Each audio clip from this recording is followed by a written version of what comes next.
Abramos a palavra de Deus em Efésios, capítulo 5. Efésios, capítulo 5. Leremos os versos 25, 26 e 27. Efésios 5, de 25 a 27. Maridos, amai vossa mulher, como também Cristo amou a igreja, e a si mesmo se entregou por ela, para que a santificasse, tendo-a purificado por meio da lavagem de água pela palavra, para apresentar a si mesmo igreja gloriosa, sem mácula, nem ruga, nem coisa semelhante, porém santa e sem defeito. Para apresentar a si mesmo igreja gloriosa, igreja gloriosa. Meus irmãos, neste trecho da carta que Paulo enviou aos Efésios, ele está, este trecho, esse pequeno trecho, está inserido em um trecho maior da carta, que é o trecho que Paulo fala da plenitude do Espírito. Este trecho, este assunto, começa no capítulo 5, versículo 18. Não vos embriagueis com vinho, no qual há dissolução, mas enchei-vos do Espírito, e a partir daí começa essa sessão em que Paulo vai mostrar que ser cheio do Espírito é ter uma vida de gratidão, é ter uma vida de comunhão, falando entre vós com salmos, hinos e cânticos espirituais, e é ter uma vida de submissão, as esposas submissas aos maridos, os filhos aos pais, os servos aos senhores. Então esta é a grande sessão, que num futuro próximo nós trabalharemos com ela inteira. Mas nesta manhã, neste retorno aos cultos públicos, eu gostaria de destacar um pequeno trecho dessa sessão, em que o apóstolo Paulo, usando como exemplo a figura da igreja, ele vai falar aos maridos. E o nosso ponto não será falar sobre marido e mulher, mas pegar este trecho em que ele fala da igreja como igreja gloriosa, a igreja como igreja gloriosa. Vamos então orar pedindo a bênção de Deus. Pai Santo, nós te somos muito gratos pelo privilégio que temos de estar aqui reunidos como teu povo, como igreja, para juntos, em comunhão com o Senhor e em comunhão com o teu povo, com os nossos amados irmãos, buscarmos a tua palavra, adorarmos ao Senhor, recebermos, Pai, as bênçãos que caem do teu trono a partir dos meios de graça, a palavra e os sacramentos. A tua palavra nos fortalece, a tua palavra nos edifica, nos exorta, e nós te louvamos por isso, porque tu és um Deus que fala conosco, ó Pai, que orienta a nossa vida. E neste sentido, então, nós pedimos que o Senhor abençoe o ministro externo da palavra, que é imperfeito, que é incapacitado e que depende do teu poder, para que ele seja fiel na transmissão da tua palavra, que o teu povo seja edificado. E pedimos que o Senhor use o teu ministro interno, aquele que vai nos nossos corações, o Santo Espírito, para que os nossos olhos vejam as riquezas e as maravilhas da tua lei, e a tua palavra, Pai, nos alimente e fortaleça o nosso coração, guie e transforme os nossos caminhos. Dá-nos conhecimento do Senhor e que este conhecimento transforme cada vez mais a nossa vida. Pai, é o que nós pedimos, te agradecemos, te louvamos, em nome de Jesus. Amém.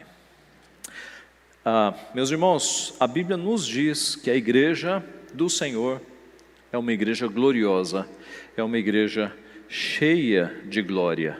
Será que isto é verdade nos nossos dias? Será que a igreja ainda é uma instituição que nós podemos chamar de gloriosa? Algumas pessoas discordam. Nas redes sociais eu já vi isso. Eu já vi gente dizer que a igreja não é mais gloriosa. Algumas pessoas que não são crentes veriam glória em outras instituições. Diriam, ora, gloriosa é uma instituição como essas mega instituições, Google, Microsoft, Volkswagen.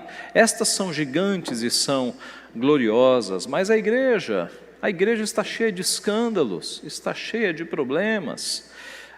Outros diriam o seguinte: não, a igreja foi gloriosa no Antigo Testamento, no Novo Testamento, na igreja primitiva, no máximo na época da Reforma, mas hoje a igreja não é mais gloriosa. Será que é isso mesmo, meus irmãos? Será que a igreja gloriosa se referiu apenas a um período de tempo? Será que a igreja é gloriosa hoje? A resposta é um grande sim. A igreja de Cristo continua sendo gloriosa. E quando nós falamos em igreja, não estamos nos referindo apenas à igreja visível, mas especialmente à igreja invisível, que é formada por todos os servos de Deus no mundo inteiro e em todas as épocas.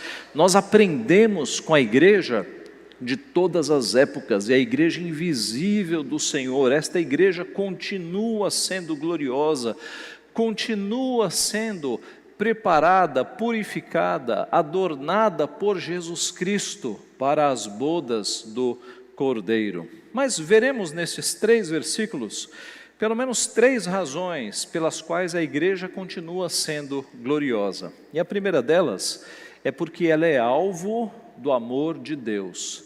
Ela não foi apenas alvo, ela continua sendo alvo do amor de Deus. No verso 25 nós lemos: como também Cristo amou a igreja e a si mesmo se entregou por ela.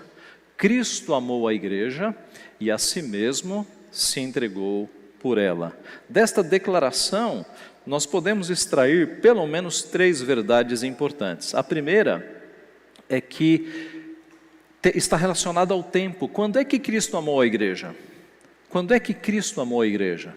Nós vamos verificar que o amor de Deus pela igreja é um amor eterno. É um amor eterno. Não é um amor passageiro, circunstancial, condicional. Ele nos ama se nós o amarmos. É o contrário. Ele nos amou quando nós não o amávamos. Nós o amamos porque Ele nos amou primeiro. Então esse é o primeiro aspecto do grande amor de Deus pela igreja que a torna gloriosa. É um amor eterno. Quando foi que Cristo amou a igreja? Será que foi quando Ele subiu na cruz? Não, foi antes. Será que foi quando Ele iniciou o seu ministério aos 30 anos? Antes. Será que foi aos 12, quando Ele percebeu, Ele tomou a consciência de que era o Messias? Antes. Quando Ele se encarnou? Antes. Deus nos diz na sua palavra: com amor eterno te amei, por isso com benignidade te atraí. Amor eterno, na eternidade. Jeremias 31, 3. Jesus é o Cordeiro que foi morto desde a fundação do mundo. Apocalipse 13, 8. Por que Jesus foi morto desde a fundação do mundo? Porque nos decretos de Deus eternos, Cristo já estava sendo morto, já estava designado para ser morto no decorrer da história, por amor à igreja, o seu povo. De forma, irmãos, que a igreja já era alvo de Deus, do amor de Deus, na eternidade. Na eternidade. E nós não sabemos o que é isso. O nosso amor é um amor temporal. Nós conseguimos medir o nosso amor nas nossas relações horizontais. Mas o amor de Deus é muito diferente.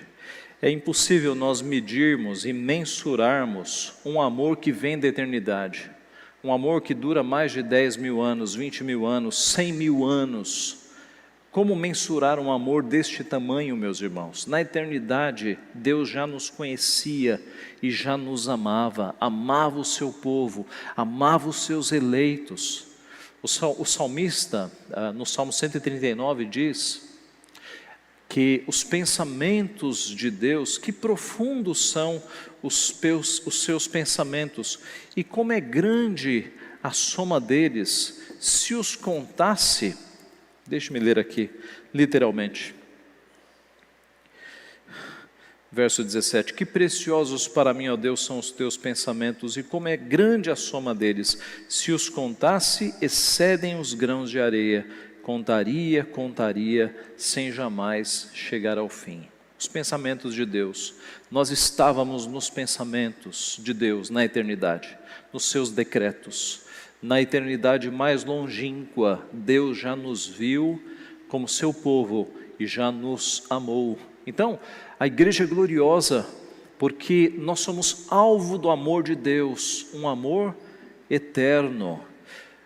Não é à toa que nessa carta, o apóstolo Paulo, no verso 3, verso 17, ele diz que Cristo deve habitar em nosso coração, a fim de poderdes compreender com todos os santos qual é a largura, o comprimento, a altura, a profundidade, e conhecer o amor de Cristo, que excede todo entendimento. O amor de Cristo excede todo entendimento, para que sejais tomados de toda a plenitude de Deus. Quão grande amor, que excede a todo entendimento, o amor de Deus por nós, por seu povo. Além de um amor eterno, é um amor ativo, um amor de atitude. Cristo amou a igreja não apenas com emoção. Cristo não enviou declarações de amor. Cristo saiu da sua glória, encarnou-se num corpo frágil, 100% humano, num corpo limitado, sujeito a todas as enfermidades e debilidades da natureza humana.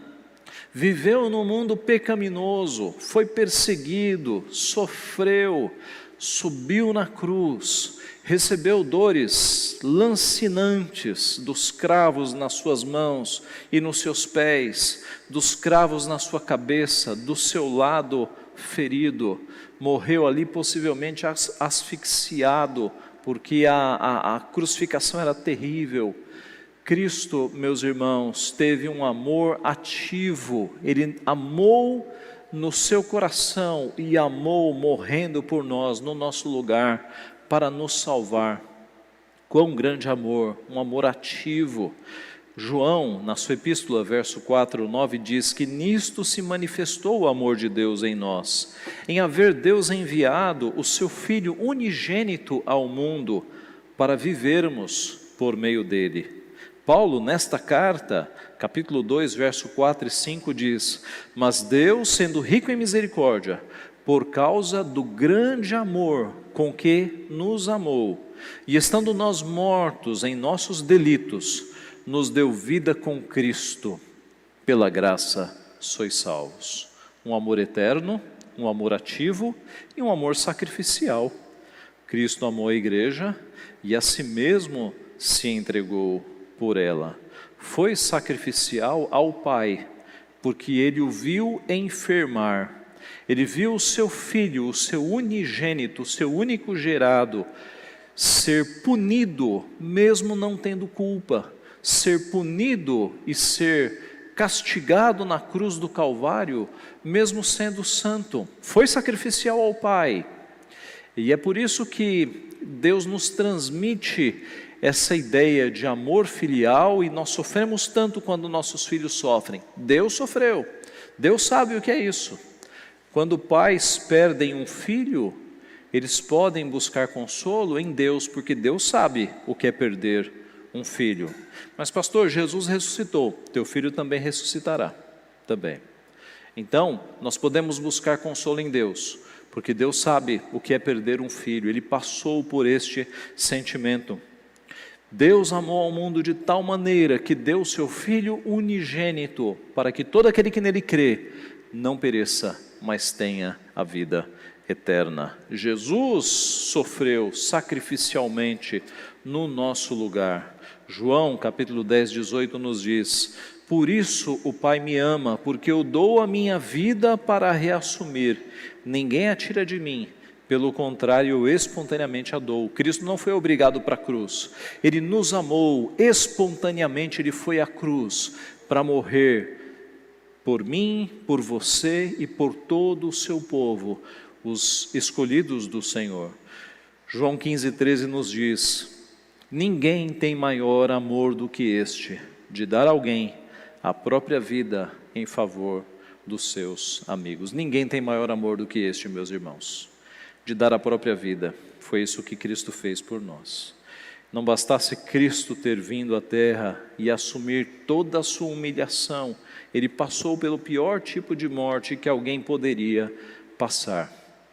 Ele sofreu tanto física quanto espiritualmente. As agruras do inferno subiram à cruz, porque ali na cruz Ele pagou a nossa punição que seria eterna. Então, meus irmãos, em primeiro lugar, a igreja continua sendo gloriosa. Por quê? Porque ela é alvo do amor de Deus. Como algo que é alvo do amor de Deus não pode ser glorioso?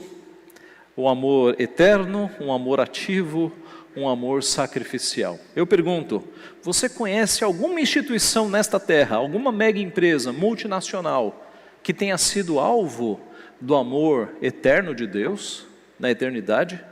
Você conhece alguma empresa pela qual Deus tenha mandado o seu filho para morrer por ela? Você conhece alguma organização secular pela qual Cristo tenha dado a sua vida? Não existem. Isso só aconteceu com a igreja. Somente a igreja foi alvo do amor de Deus, um amor eterno, ativo e sacrificial. Meus irmãos, a igreja, além de ser gloriosa porque é alvo do amor de Deus, ela também é gloriosa porque ela é santificada por Deus. Ela é santificada por Deus. O verso 26 nos diz, para que a santificasse, para que a santificasse. A palavra santificar na Bíblia tem o sentido de separar, reservar, consagrar. E foi isso que Deus fez com o seu povo. E é isso que Ele continua fazendo com o seu povo, separando. Nós estamos no mundo, mas nós não somos do mundo. Nós somos aqui como que peregrinos e forasteiros. Nós estamos em uma missão, nós estamos de passagem neste mundo. Nós somos embaixadores de Cristo, nós estamos aqui não para nos preocuparmos com os nossos próprios negócios, mas nós estamos aqui pensando nos negócios de Deus. E é claro que isso envolve o nosso trabalho, a nossa família, tudo que nós fazemos. Tudo que nós fazemos tem Deus e o seu reino em primeiro lugar. Então, no meu trabalho, eu sei que ali eu sou embaixador de Cristo. Eu vou fazer o meu trabalho com excelência. Por quê? Porque as pessoas estão vendo Cristo na minha vida. Na minha família, a mesma coisa. Eu tenho minhas obrigações na minha família, como pai, como mãe, como filho, como filha, mas sempre com Deus no centro. Como é que um discípulo de Cristo age como marido, como esposa, como mãe, como pai? De forma que nós estamos no mundo, mas estamos em missão. Nós não somos do mundo, nós estamos aqui para proclamar as virtudes de Cristo Jesus, para mostrar ao mundo o que Cristo fez na nossa vida e o que Ele pode fazer na vida daqueles que o seguem. Desde o Antigo Testamento, a ordem para o povo de Deus era para que eles não se misturassem. Josué 23:6 diz: esforçai-vos, pois, muito para guardardes e cumprirdes tudo quanto está escrito no livro da lei de Moisés, para que dela não vos aparteis, nem para a direita, nem para a esquerda, para que não vos mistureis com estas nações que restaram entre vós. Não façais menção dos nomes de seus deuses, nem por eles façais jurar, nem os sirvais, nem os adoreis. A ordem para o povo de Deus no Antigo Testamento era: não se misturem com esses povos que não servem a Deus. No Novo Testamento, aquela comunidade também era consagrada, e embora no mundo pagão, eles estavam ali, mas não faziam parte daquele mundo de pecado. Meus irmãos, é triste como nos nossos dias hoje, algumas igrejas, com a desculpa de querer evangelizar, acabam se misturando tanto que acabam adquirindo os próprios métodos e as próprias práticas de vida do mundo que não tem a Cristo. Acabam se misturando demais. E algumas igrejas parece que já não tem mais diferença do mundo. Eu repito, o povo de Deus está no mundo, mas não é deste mundo. O povo de Deus está num ambiente pecaminoso, mas é sal e é luz, levando a luz de Cristo, salgando a sociedade para que percebam que Deus age em nós. O apóstolo Paulo disse em Romanos 2,12: não vos conformeis com este século, não assumam a forma deste século, mas transformai-vos pela renovação da vossa mente, porque nós temos a mente de Cristo. Por Cristo, nesta sociedade, nós não tomamos a forma da sociedade, mas nós influenciamos de tal maneira para que o mundo perceba Cristo em nós e seja mudado a partir da nossa vida.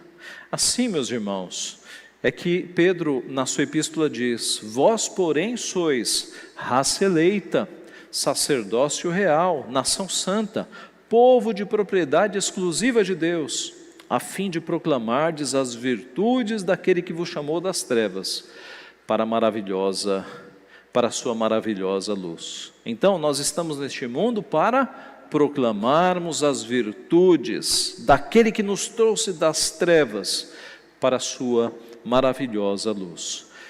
Em segundo lugar, a igreja continua sendo gloriosa, porque além de ser alvo do amor de Deus, ela é santificada por Ele, ela é separada por Ele, ela é um povo santo que está neste mundo, mas não é deste mundo. Em terceiro e último lugar, além de alvo do amor de Deus e santificada, a igreja é gloriosa porque é purificada por Deus. Ela foi purificada e continua sendo purificada. Veja a continuação do texto, verso 26 e 27. Para que a santificasse, tendo-a purificado por meio da lavagem de água pela palavra, para apresentar a si mesmo igreja gloriosa, sem mácula, nem ruga, nem coisa semelhante, porém santa e sem defeito. Ela foi purificada, o texto fala, tendo-a purificado, é passado, ela foi purificada por meio da morte de Cristo. Tanto os nossos irmãos do Antigo Testamento foram purificados na cruz, porque os sacrifícios que eles faziam ali, o sangue de animais que era derramado, apontavam para o sacrifício perfeito, o Cordeiro perfeito que tira o pecado do mundo, quanto os que vieram depois, que somos nós. Nós fomos purificados por Cristo. Cristo é o centro da história. Cristo na cruz morreu para que nós fôssemos declarados justos, declarados santos. O povo de Deus foi purificado na cruz. E a palavra de Deus continua nos purificando. Jesus Cristo diz: santifica-os na verdade, a tua palavra é a verdade. A palavra nos santifica, nos purifica. Quanto mais nós lemos a palavra, prestando atenção, com o coração aberto para que Deus fale conosco, mais nós nos fortalecemos. Essa é a razão por que nós aguentamos passar 4 meses e 15 dias fora dos cultos públicos, por causa da palavra. A palavra de Deus nos sustentou, a palavra de Deus nos fortaleceu. Eu tenho certeza que vocês, em algum momento desses 4 meses e 15 dias, ficou bastante triste, bastante até angustiado, porque é uma situação muito diferente. Mas eu tenho certeza que Deus te fortaleceu pela palavra e pela oração, os meios de graça. Meus irmãos, quando nós clamamos a Deus, Deus vem ao nosso socorro. Nós não temos Deus que não venha ao nosso favor. Nós não temos Deus que não nos socorra, que não seja refúgio em momento de tribulação. Então a igreja foi purificada. Quando o texto fala que ela foi purificada por meio da lavagem de água, há um sentido óbvio aqui, que é a questão da água que lava o nosso corpo, mas é muito provável, e muitos creem, que essa seja uma referência ao batismo. Porque quando se fala de água lavando no Novo Testamento, é uma referência ao batismo. E o batismo, a água do batismo, não nos lava. É um sinal visível, a água, de uma graça invisível. A água do batismo simboliza que nós fomos lavados com o sangue de Cristo. Fomos purificados e santificados com o seu Santo Espírito. A igreja foi purificada e continua sendo purificada. É um processo que culminará e terminará com a volta de Jesus Cristo, quando Ele retornar nos ares. O apóstolo Paulo usa uma figura aqui interessante, não é? E é muito interessante que ele use essa figura, porque como nós vimos, o tema maior aqui é a plenitude do Espírito, e neste pequeno trecho, ele está falando de marido e mulher. Então, quando ele fala que Cristo santificou e purificou a igreja, e está purificando, para apresentar a si mesmo a igreja gloriosa, sem mácula, nem ruga, nem coisa semelhante, aqui é uma figura do casamento judaico. Naquela época, você tinha uma figura de desposamento ou de compromisso que nós não temos nos nossos dias. Não dá para comparar com noivado, porque noivado se rompe sem nenhuma consequência, né? Um dia antes do casamento, um noivado pode ser rompido. Não há consequências legais. O noivado é algo bastante frágil na nossa cultura, mas no período bíblico havia um compromisso. Quando você lê a história do nosso Senhor Jesus Cristo e você vê que Maria e José Maria estava desposada, é porque ela estava justamente neste período de compromisso. O que era isso? Havia um período anterior ao casamento no qual a noiva ela se aprontava. Neste período, neste compromisso, era que o noivo pagava o dote para o pai da noiva. E era um período anterior ao casamento em que eles já estavam comprometidos. É como se eles já estivessem casados, sem ainda a efetivação do casamento diante das testemunhas, das famílias e diante de Deus. Neste período anterior ao casamento, a noiva ela ia se aprontando, se adornando para o casamento, pois é exatamente esta figura de Paulo. A noiva é a igreja, e a noiva está sendo, de acordo com o texto, preparada pelo próprio Cristo, verso 27, para apresentar a si mesmo igreja gloriosa, sem mácula, nem ruga, nem coisa semelhante, porém santa e sem defeito. Na figura, a igreja, o povo de Deus, é essa noiva que está sendo preparada pelo próprio noivo, a fim de que nas bodas, no casamento, ela esteja totalmente pronta, a saber, sem mácula, sem sujeira, sem ruga, nem coisa semelhante, porém santa e sem defeito. Esta é a figura. Nós estamos neste período, meus irmãos. Nós estamos no período em que Cristo está preparando a noiva. O casamento se aproxima, a igreja está sendo preparada, purificada, santificada para as bodas do Cordeiro. O noivo já pagou o dote com o seu sangue, preço caríssimo, maior que prata ou ouro, o sangue precioso do Cordeiro. A noiva está sendo preparada para o glorioso dia, e é o próprio noivo, o próprio Cristo que está preparando a sua igreja. Então, meus irmãos, concluindo, a igreja continua sendo gloriosa? Com certeza. Por quê? Porque ela é alvo do amor de Deus, um amor eterno, um amor ativo, um amor sacrificial. Porque ela foi e continua sendo santificada, separada, povo de propriedade exclusiva de Deus. Estamos aqui, mas não somos daqui. E porque ela está sendo purificada. Deus trabalha na sua igreja. O noivo está preparando a sua noiva nestes dias, para que quando ele retornar, haja esta união entre noiva e noivo, entre o nosso Senhor Jesus Cristo e o seu povo, a sua igreja. Então é óbvio que a igreja é gloriosa, ela está embaixo dos constantes cuidados do Senhor. Assim cabem a nós 3 atitudes. Primeira, louvar a Deus por tão grande amor, um amor incomparável.